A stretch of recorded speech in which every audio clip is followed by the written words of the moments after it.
Today, we're diving into something called the sound of authority. You know, that feeling when even the most advanced fluent English speakers sometimes struggle to really make themselves heard. We're going to unpack why that is. So, picture this. You've put in the hours. Your grammar is on point. Your vocabulary is great. But then, you're in that big meeting, that crucial conversation, and it feels like you're talking, but your ideas, they just aren't landing. What is going on? I mean, does this sound familiar to you? Every single word is technically correct, right? But the actual point is buried under all these layers of sorry and maybe. It's a classic example of the problem we're exploring. Okay, so here's the secret. The issue isn't really your English. It's that there's this hidden set of rules that nobody ever really tells you about. These are the rules native listeners use, totally subconsciously, to judge how you say something, not just what you're saying. And this is what creates something we're going to call the authority gap. And listen, this is so important. This isn't about what you know, it's about how you're perceived. It's that huge difference between just speaking correct English and speaking English that actually commands attention. So the big question is, how do we close that gap? Well, we have to go beyond just being correct. We need to understand this thing called the system of social evaluation. And this is where it gets really fascinating. Every single time you open your mouth to speak, your listener's brain is running this kind of instant social background check on you. It's not just processing the words, it's evaluating your confidence, your conviction, basically how much you believe in your own ideas. Think about it. In school, it was all about being right or wrong, correct or incorrect. But out in the real world, especially in a professional setting, the game totally changes. Now, it's all about whether you sound confident or hesitant.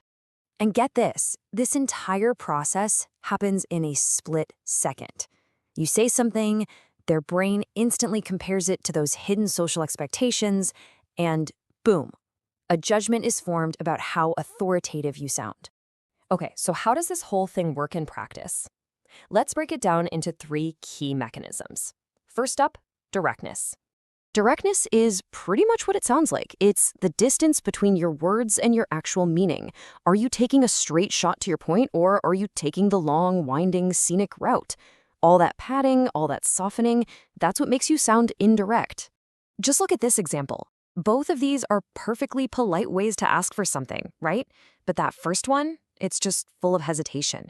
The second one, though, it's direct, it's clear, there's zero room for misunderstanding, and that's why it sounds so much more authoritative.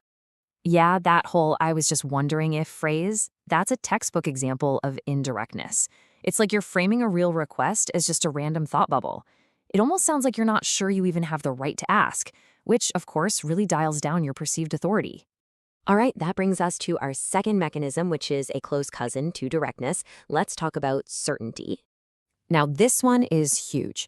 Certainty isn't about how you actually feel on the inside. It's all about what you project outward. You can think of it as a performance. And your words, they're your most important tool. It's amazing how a few tiny words can just totally change the vibe of a sentence. Phrases like, "I think," "might be," or "in my opinion." We call those hedges. And yeah, they can feel safe, like they protect you from being wrong. But what they're really telling your listener is that you're not fully convinced yourself. That little phrase, "I think this might be," it's the ultimate hedge. It takes what could be a powerful statement and turns it into a timid suggestion. You're basically broadcasting your own doubt, and that's like an open invitation for everyone else to doubt you too. Okay, on to our third and final mechanism. And this one, well, it really pulls the other two together. We're talking about ownership. I love this concept. Ownership is basically about putting your name on your idea. It's like signing your work. You stop using that passive, detached language, and instead you attach yourself directly to what you're proposing.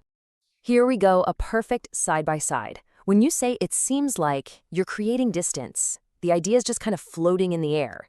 But when you say "my plan is," whoa, that's total ownership. You're planting your flag. You're taking responsibility. So what does this all mean? Look, this is not about becoming someone you're not.